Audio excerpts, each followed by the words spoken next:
وہ کہتے ہیں چاند 2 ٹکڑوں میں بٹ گیا تھا.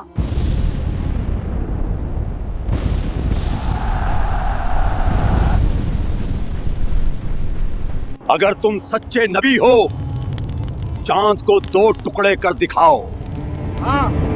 ہمیں آج ہی کوئی نشانی دکھاؤ. لوگ حق مانگ رہے تھے مگر دلوں میں تکبر بھرا تھا. اگر یہ سچ ہے تو آسمان کو بدل کر دکھاؤ.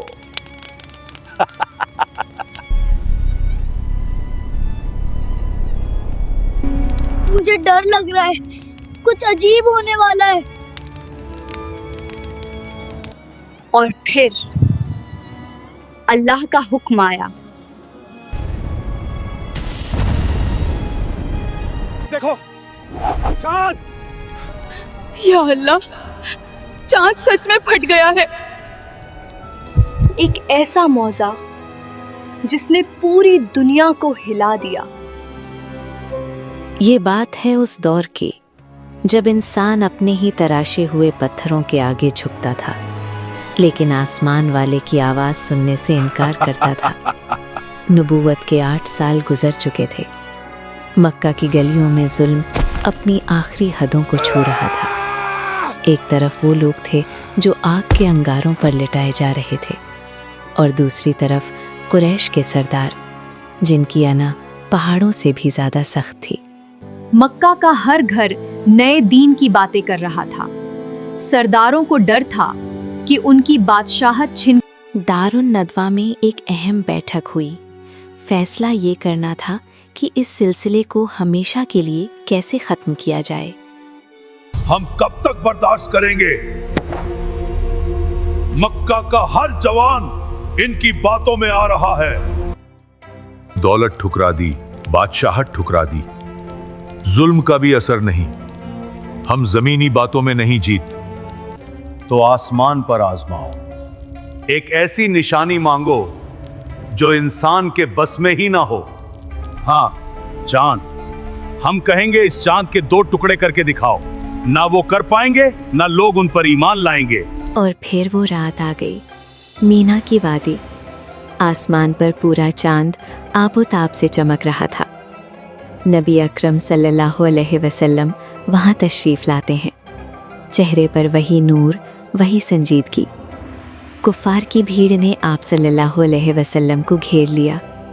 ولید بن مغیرہ نے کہا، اے محمد، اگر تم واقعی سچے نبی ہو تو زمین کی باتیں چھوڑو، آسمان سے نشانی دکھاؤ.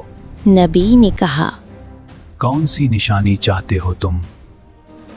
اس چاند کو دیکھو، اسے 2 ٹکڑوں میں بانٹ کر دکھاؤ. ایک حصہ اس پہاڑ پر، ایک اس پہاڑ پر. سرداروں کی ہنسی گونج رہی تھی. انہیں لگا آج محمد صلی اللہ علیہ وسلم بے بس ہو جائیں گے. انسان چاند کو کیسے توڑ سکتا ہے؟ لیکن وہ یہ بھول گئے کہ نبی اپنی مرضی سے نہیں، اللہ کے حکم سے بولتا ہے. اگر میں نے کر دیا تو ایمان لاؤ گے؟ ہاں مان لیں گے. نبی صلی اللہ علیہ وسلم نے آسمان کی طرف رخ کیا، اپنے مبارک ہاتھ اٹھائے اور اپنے رب سے دعا کی، اور پھر اپنی شہادت کی انگلی انڈیکس فنگر سے اس پورے چاند کی طرف اشارہ کیا. آسمان کا سینہ چاک ہو گیا. کروڑوں سال سے گردش کرنے والا چاند ایک انگلی کے اشارے پر 2 برابر ٹکڑوں میں پھٹ گیا. یہ کوئی کہانی نہیں، تاریخ کا سب سے عظیم معجزہ تھا. صحیح البخاری حدیث نمبر 3636 اور 3638 میں حضرت انس بن مالک رضی اللہ عنہ اور حضرت عبداللہ بن مسعود رضی اللہ عنہ اس کی گواہی دیتے ہیں. حضرت عبداللہ بن مسعود فرماتے ہیں، ہم مینا میں جب چاند 2 ٹکڑوں میں پھٹ گیا، ایک ٹکڑا پہاڑ کے پیچھے گیا، ایک اس طرف. آپ صلی اللہ علیہ وسلم نے کفار اور صحابہ کی طرف دیکھ کر بلند آواز میں فرمایا، اے لوگو، گواہ رہنا، گواہ رہنا. صحابہ فرماتے ہیں کہ دونوں ٹکڑوں کے درمیان مکہ کا ہیرا پہاڑ بالکل صاف نظر آ رہا تھا.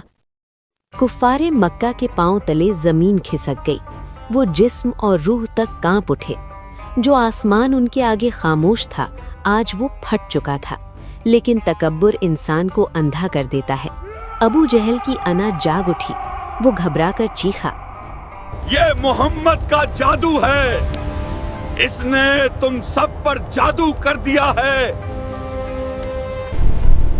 लेकिन चांद कैसे फट सकता है? घबराओ मत, इसका जादू सिर्फ मक्का वालों पे चल सकता है। बाहर से आने वाले मुसाफिरों का इंतजार करो, अगर उन्होंने भी देखा तो ये सच है, वरना सिर्फ जादू। अब मक्का का हर शख्स काफिलों का इंतजार कर रहा था। कुछ दिन गुजरे और शहर के बाहर एक बड़ा तिजारती काफिला नमूदार हुआ। कुफ्फार दौड़ते हुए उनके पास पहुंचे। ए मुसाफिरों, पिछली फला रात क्या तुमने आसमान में कुछ अजीब देखा था? कसम खुदा की, हम सफर में थे और आसमान पर चांद 2 टुकड़ों में फट गया था। हम डर गए कि कयामत आ गई। एक काफिला नहीं, कुफ्फार ने हर सिमत से आने वाले मुसाफिरों से पूछा और हर एक ने यही गवाही दी, हाँ, हमने चांद को 2 टुकड़े होते देखा है। सबूत मुकम्मल था। आसमान ने गवाही दे दी, मुसाफिरों ने गवाही दे दी, लेकिन जिसके दिल पर मोहर लग चुकी हो वो कहाँ मानता है। कुफ्फार ने जिद में आकर इसे सिहरुन मुस्तमीर, मुसलसल चलने वाला जादू कह दिया। और उसी वक्त हजरत जिब्राईल अलैहिस्सलाम वही लेकर उतरे। अल्लाह ताला सूरा अल कमर आयत 1 और 2 में इरशाद फरमाता है, इक़्तरबतिस्साअतु वन्शक़्क़ल क़मर, क़यामत करीब आ गई और चांद फट गया।